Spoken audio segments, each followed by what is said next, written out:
Hola, buenas noches de 28 de noviembre del 2024. Bienvenidos. Vamos a compartir el día de hoy una noticia que está en redes y en todos los medios de comunicación,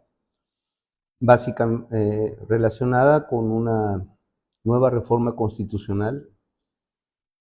que se ha aprobado por el Congreso de la Unión por lo pronto, que en este momento encuentra transitando la aprobación de los diversos congresos locales para lograr la mitad más uno que requiere para que esta reforma constitucional quede debidamente aprobada y será publicada inmediatamente después, lo cual significa que esta reforma muy probablemente esté publicada entre mañana y pasado mañana. Esta reforma fue esta vez al artículo 19 de la Constitución Política Mexicana, federal, y es de una gran trascendencia, es muy importante porque se refiere al catálogo de delitos que merecerán prisión preventiva oficiosa. Para poder entender el contexto general de todo, tendré que hacer algunas alusiones. Es un tema básicamente técnico, pero voy a tratar de hacerlo lo más claro posible para que sea entendido por todos. Y es que la prisión preventiva oficiosa se diferencia de una prisión preventiva justificada y también se diferencia de las medidas cautelares para poder cursar un proceso penal sin estar detenido. O sea, lo que antes se llamaba formal prisión, el día de hoy, y la fianza, que era la medida cautelar autorizada, el día de hoy hablamos de medidas cautelares en el nuevo proceso oral adversarial que sustituyó el viejo proceso penal que teníamos. Entonces, el día de hoy, en general, una persona puede ser vinculada a proceso y esta vinculación a proceso no necesariamente trae consigo la prisión del individuo que está siendo procesado. Significa entonces que en términos generales se supone que el nuevo proceso oral adversarial nos daba esta posibilidad de que en un momento determinado nosotros pudiéramos cursar un proceso penal en libertad provisional, cumpliendo una serie de medidas cautelares que el juez nos imponía o nos impone. Medidas que pueden ir desde la entrega del pasaporte o la postura de un dispositivo electrónico para fijar la ubicación, o la prohibición de salir del lugar de residencia, o incluso el resguardo en la propia casa habitación del inculpado, o una fianza, en fin, hay muchos, me parece que son 14 medidas cautelares posibles, además de las que el juez pudiera en un momento determinado ordenar que no fueran contra la ley o complementarias de estas mismas 14 que se relacionan en el Código Nacional de Procedimientos Penales, con el objeto de cuidar que el inculpado que está vinculado a proceso no se fugue de la acción de la justicia. Entonces, básicamente la idea es que estas medidas cautelares garanticen que el procesado no se va a ir, no se va a sustraer de la acción de la justicia. Y en contrapartida, se encuentran medidas cautelares extremas, como es la prisión preventiva, la prisión preventiva, desde el momento de la vinculación a proceso, que se supone que es una medida excepcional, extraordinaria, ¿verdad? Es una medida que se fija únicamente en casos en los que se considera o muy delicado el delito al que se refiere, o es riesgoso para las víctimas o para la sociedad que la persona que está vinculada a proceso mantenga su libertad y pueda transitar el proceso en libertad. Entonces se le pone a disposición de las autoridades carcelarias y queda preso durante su proceso. Pero no es lo ordinario. Lo ordinario, en general, supuestamente, en términos de lo que es el proceso oral adversarial, es que uno, o sea, la persona, pueda cursar, el inculpado pueda cursar el tránsito de su proceso penal en libertad provisional. El artículo 19 constitucional que reformaron el día de hoy ya tenía una lista, un catálogo de delitos en los cuales el juez tiene que dictar, cuando se trate de esos delitos, tiene que dictar una prisión preventiva oficiosamente. Significa que incluso, aunque el Ministerio Público no lo pidiera, en términos generales, si se trata de esos delitos, el juez tendría que detener o retener en prisión a la persona y que el curso de su proceso penal lo hará privado de su libertad. Esta lista estaba restringida a unos cuantos delitos y el día de hoy la reforma constitucional lo que hace es extender ese catálogo de delitos por los cuales una persona va a tener que cursar su proceso penal detenido, privado de su libertad en la cárcel. Más allá de que el catálogo de delitos elegido para que sea motivo de una prisión preventiva oficiosa sea bueno, o sea, o haya sido bien elegido, o sean delitos de alto impacto, o que esta medida tienda a lograr un decremento de la violencia en México, o que pueda llegar a tener o inhibir conductas delictivas de este tipo que son bastante indeseadas en general en la sociedad, más allá de ese juicio que en realidad yo comparto, es decir, muchos de estos delitos y los delitos que se sumaron al catálogo son delitos que efectivamente son graves y de alto impacto en la sociedad o para el Estado mexicano. Hasta ahí podría yo convenir con esta circunstancia, pero creo que no, esta vez no comparto en general con el Congreso de la Unión el haber aprobado esta reforma del modo en que la aprobaron. Porque para poder aprobar una reforma de este calado, tendrían que haber considerado una serie de aspectos que no tomaron en cuenta y que son muy delicados porque dejan al gobernador en un estado prácticamente de indefensión. Para poder entender esto hay que comprender otras cosas del proceso penal. Por ejemplo, en el proceso penal anterior, el que quedó sustituido por el proceso oral adversarial, que es el que a día de hoy se lleva a cabo, cuando un ministerio público solicitaba una orden de aprehensión contra una persona o ponía a disposición de un juez a una persona porque había sido capturada en flagrancia, el término constitucional corría para que el juez determinara si dictaba un auto de formal prisión o un auto de libertad. Y el auto de formal prisión, dependiendo si el delito era grave o no, permitía entonces que el juez, si no era grave, fijara una medida cautelar que normalmente era fianza, y si era grave, lo retuviera preso hasta en tanto se resolviera en sentencia. Y era una de las cosas que más motivaba la necesidad de un cambio del proceso penal en México, porque muchos de los que cursaron procesos así terminaron siendo absueltos y sin embargo estuvieron presos durante 2 años o a veces más. No quiero ir a los extremos porque hay quienes llevan 8 o 10 años cursando procesos y todavía no reciben sentencias. Pero imagínense lo que implica para una persona cursar un proceso penal en donde todavía no ha sido sentenciado, privado de su libertad. O sea, entonces el beneficio o la bondad que tenía el cambio que se había hecho para que finalmente el día de hoy tuviéramos procesos orales adversariales, uno de los grandes beneficios era precisamente eso, que una persona podía ser básicamente señalado de la comisión de un delito y sobre esta partitura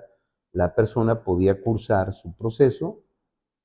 y hasta que fuera declarado culpable o al menos acusado formalmente, pues podría mantener su libertad y mantenerse dentro del proceso, defendiéndose, pero en libertad, cumpliendo algunas medidas cautelares que el juez le impusiera para evitar que se extrajera de la acción de la justicia, que se fugara. Como ya he dicho, ¿no? Dispositivos electrónicos, fianzas, la retención de su pasaporte, la obligación de no salir del lugar, etcétera. Entonces, hasta ahí las cosas más o menos bien. El problema está en que en el nuevo proceso adversarial, el que llevamos el día de hoy, la investigación, tanto del delito como de la responsabilidad, tiene dos fases. Una fase inicial, que es la indagatoria, que es la fase que lleva a cabo el Ministerio Público, en donde se recibe la denuncia o la querella de la parte que se considera ofendida o la denuncia de cualquier persona, porque todos estamos obligados a denunciar algo que consideramos que es un delito. El Ministerio Público recibía las denuncias o las querellas, integraba la indagatoria, la carpeta de investigación, y en esa carpeta, si hay datos suficientes para considerar que los hechos que le están relatando al Ministerio Público tienen apariencia de delito y que la participación de la persona que está señalada es probable, en el sentido de que es posible por las circunstancias de tiempo, modo y lugar en que acontecieron los hechos narrados, eso es suficiente, es el estándar mínimo probatorio o de exigencia que se le impone al Ministerio Público para judicializar esa carpeta de investigación ante el juez de control en materia penal. El juez de control en materia penal escucha a las partes, el Ministerio Público hace una imputación a la persona que se le señala de que supuestamente o por el decir de X o Y persona, él hizo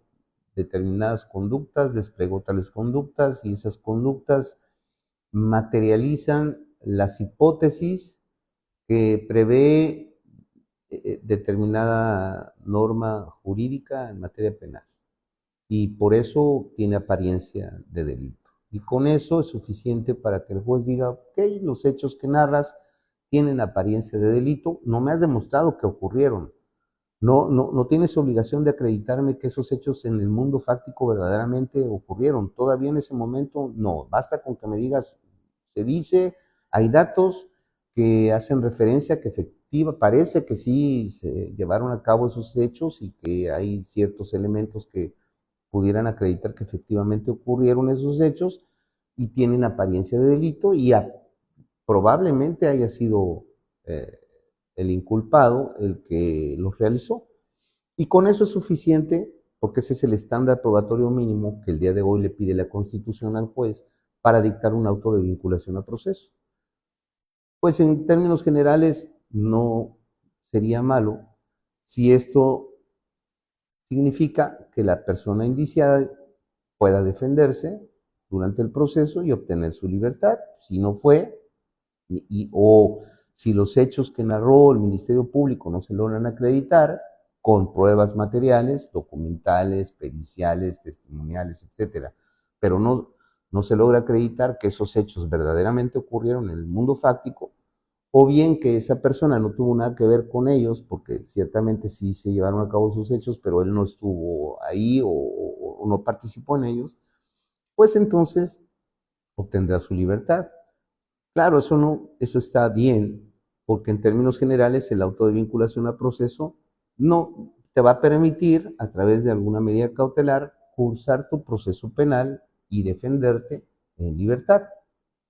Pero resulta que ahora, con la reforma del artículo 19 constitucional, el catálogo de delitos que requiere prisión preventiva oficiosa se amplió mucho.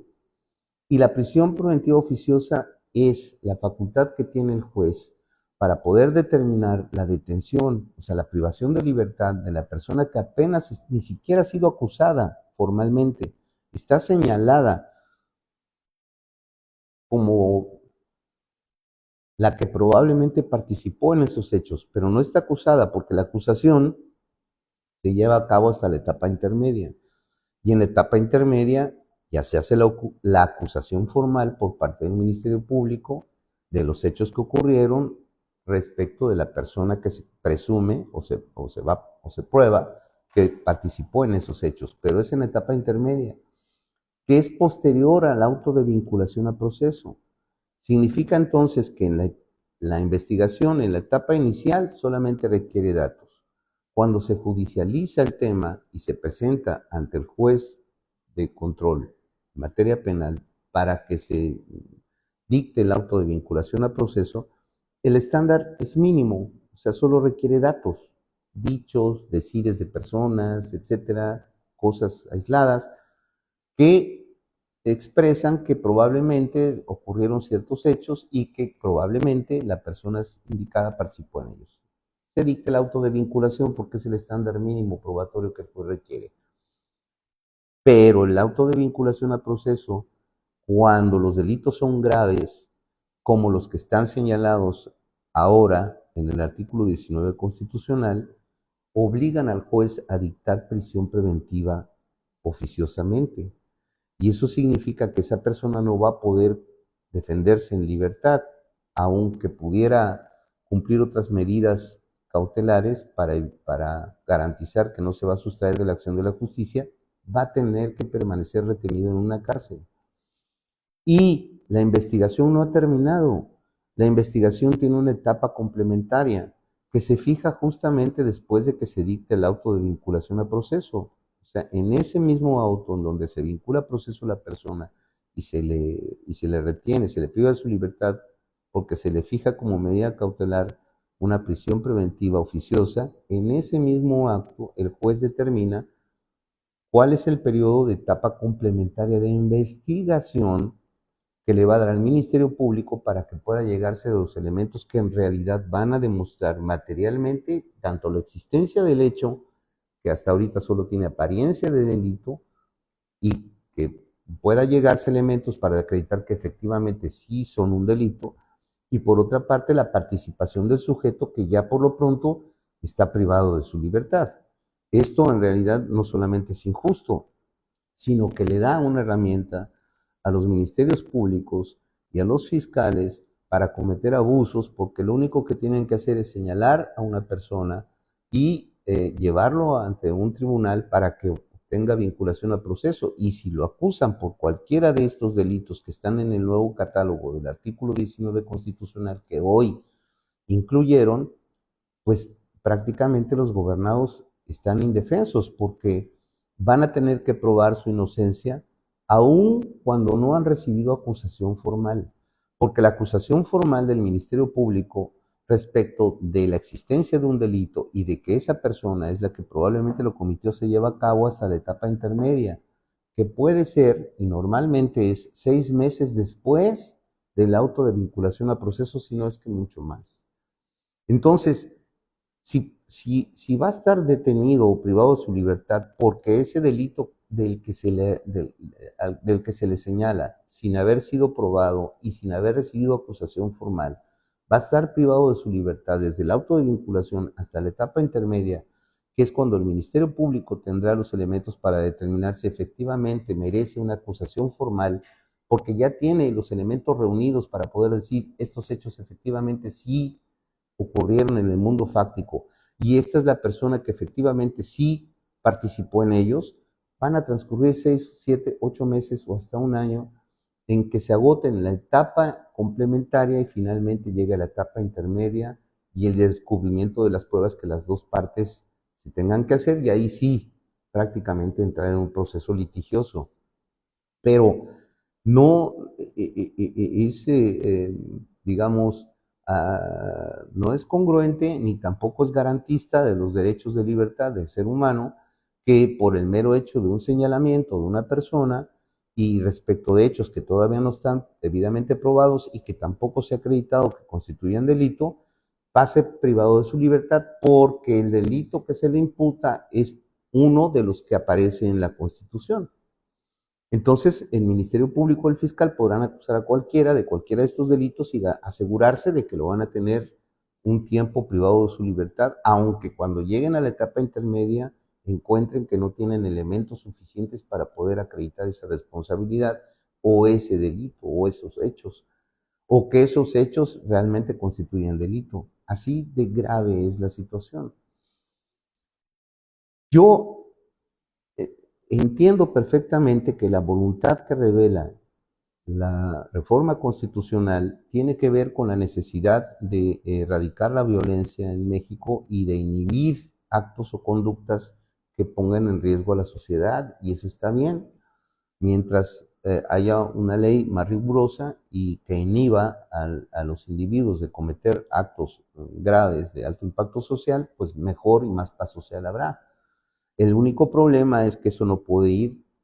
y no puede ser motivo de otorgarle facultades excesivas a las autoridades, tanto investigadoras como el Ministerio Público y los fiscales, como judiciales, como los jueces de control, con un estándar tan bajo probatorio para dictar un auto de vinculación a proceso y aparte, por tratarse de sus delitos, privarlo de su libertad. Yo pienso que es indispensable y es urgente que cuando se trate, si bien quieren ampliar el catálogo, lo cual a mí en términos generales, repito, me parece bien, si van a ampliar ese catálogo, también tienen que hacerle modificaciones al mismo artículo para que el estándar probatorio que le exijan al Ministerio Público en la audiencia inicial llegue al extremo de acreditar plenamente que esos hechos ocurrieron en el mundo fáctico, y dos, que la responsabilidad de la persona que está sindicada, que está señalada como responsable, sea probable. Probable me refiero a que se pueda probar. Eso significa que debe haber una serie de elementos indiciarios que permitan asumir la presunción con cierto grado de certeza de que esa persona realmente estuvo en el tiempo, lugar y circunstancias de los hechos que constituyen el delito, pero que esos hechos, si ocurrieron, esos hechos son delitos, debe estar plenamente acreditado, y que la participación de esta persona que va a ocurrir ese proceso, pues sea bastante probable. Entonces,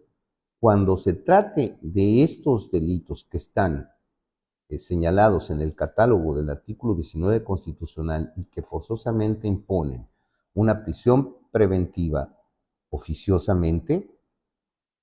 es necesario que el estándar probatorio en la audiencia inicial sea mucho más alto, tal como estaba probablemente en los procesos anteriores penales, en el inquisitorio, al estándar tan bajo que tienen hoy para los juicios orales. Ahora, porque simple y llanamente porque el sujeto todavía se encuentra en investigación. O sea, no ha recibido acusación formal del Ministerio Público. Entonces, solo por esa razón, porque la acusación formal se la va a hacer hasta la intermedia, no puede ser antes de la intermedia que se le decrete una prisión preventiva oficiosamente. Yo compartiría, en último de los casos, que las prisiones preventivas oficiosas se decretaran hasta que hubiera una acusación formal. O sea, hasta la etapa intermedia. En ese momento, entonces, sí decir, ok, se trata de este delito y es un delito grave y está tipificado, referido en el catálogo del artículo 19 constitucional, por lo tanto, tú de esta etapa intermedia al juicio tienes que recluirte y ser privado de tu libertad.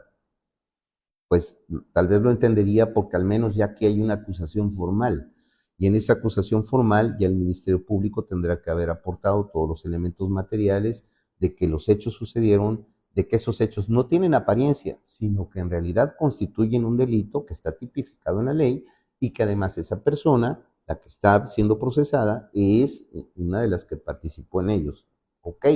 hay una acusación formal, puedo entender que si se trata de estos delitos que son de alto impacto, pues se decrete una prisión preventiva oficiosa, pero que se decrete en el auto de vinculación a proceso cuando todavía no hay ni siquiera acusación, cuando todavía está siendo sujeto de una investigación, pues es absolutamente incomprensible con el estándar probatorio que hay. Entonces, considero que o bien aumentan el estándar probatorio para que en el auto de vinculación a proceso, si se trata de estos delitos, se tengan que acreditar extremos mucho más exigentes para poder decretar el auto de vinculación a proceso de un inculpado, como puede ser que se pruebe plenamente que los hechos ocurrieron y que esos hechos constituyen delito y que la persona muy probablemente haya participado en ellos con una serie de indicios y constancias materiales probadas, testigos periciales, etcétera, y que a partir de ahí, si se le exige ese estándar, pues entonces el juez está en posibilidades de decir, ok, si te dicto prisión preventiva oficiosa, porque este delito es grave, es de alto impacto y está tipificado en el 19 constitucional. Pero con este estándar tan bajo actual probatorio que existe, no se justifica. Y si de todas maneras no quisieran aumentar el estándar probatorio para el auto de vinculación a proceso, entonces, cuando se trate de estos delitos, no podría dictarse, pienso yo, y creo que no es sano y ni siquiera lógico que se dicte una prisión preventiva oficiosa desde el auto de vinculación. En todo caso que se dicte hasta que ya haya una acusación formalmente hecha por el Ministerio Público, porque el representante social todavía no ha acusado formalmente a la persona. ¿Por qué la vas a retener? Entonces yo considero que es un gran riesgo para todos los gobernados en México y la verdad es una cuestión de un tema en el que tenemos que pensar con mucho cuidado y a partir de ahora, pues todo el mundo tenga cuidado porque estamos prácticamente en manos de lo que el fiscal o el Ministerio Público diga y con lo que dice y los datos que le aporta el juez, cualquiera de nosotros puede aparecer involucrado en un delito si está dentro de este catálogo que está en el 19 y no vamos a obtener libertad provisional bajo fianza ni bajo caución, ni vamos a tener ninguna otra posibilidad de recibir ningún medio cautelar, ninguna medida cautelar que no sea la prisión preventiva, porque es oficiosa y está ordenada en la Constitución. Fíjense nada más el estándar que pide el 19 constitucional para el auto de vinculación. Dice, ninguna detención ante autoridad judicial puede exceder del plazo de 72 horas a partir de que el indiciado se ha puesto a disposición, sin que se justifique con un auto de vinculación a proceso en el que se expresará el delito que se impute al acusado. O sea, yo te imputo haber cometido despojo, por decir algo, ¿no? Y el lugar, tiempo y circunstancias de ejecución, porque según la querella, tú fuiste tal día, tal hora, en tal lugar y sacaste del lugar en donde vivía a perengano de tal, según lo que dice él, ¿no? Así como los datos que establezcan que se ha cometido un hecho que la ley señale como delito y que exista la probabilidad de que el indiciado lo cometió o participó en su comisión. Con este estándar, pues todos los jueces dictan autos de vinculación a proceso y no tendría ningún inconveniente en nadie si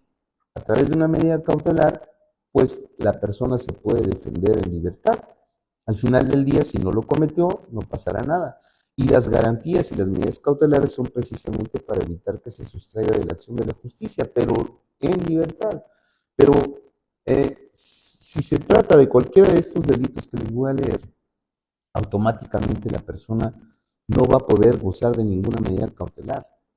Va a ser objeto de la medida más extraordinaria y más grave que se puede imponer para llevar un proceso que es la privación de libertad. Y en este catálogo, el artículo 19 actualmente quedó que van a merecer prisión preventiva oficiosa. Dice, el juez ordenará la prisión preventiva oficiosamente en los casos de abuso o violencia sexual contra menores, delincuencia organizada, homicidio doloso, feminicidio, violación, secuestro, trata de personas, robo de casa-habitación, uso de programas sociales con fines electorales, Corrupción tratándose de los delitos de enriquecimiento ilícito y ejercicio abusivo de funciones. Robo al transporte de carga en cualquiera de sus modalidades. Delito en materia de hidrocarburos, petrolíferos o petroquímicos. Delitos en materia de desaparición forzada de personas y desaparición cometida por particulares.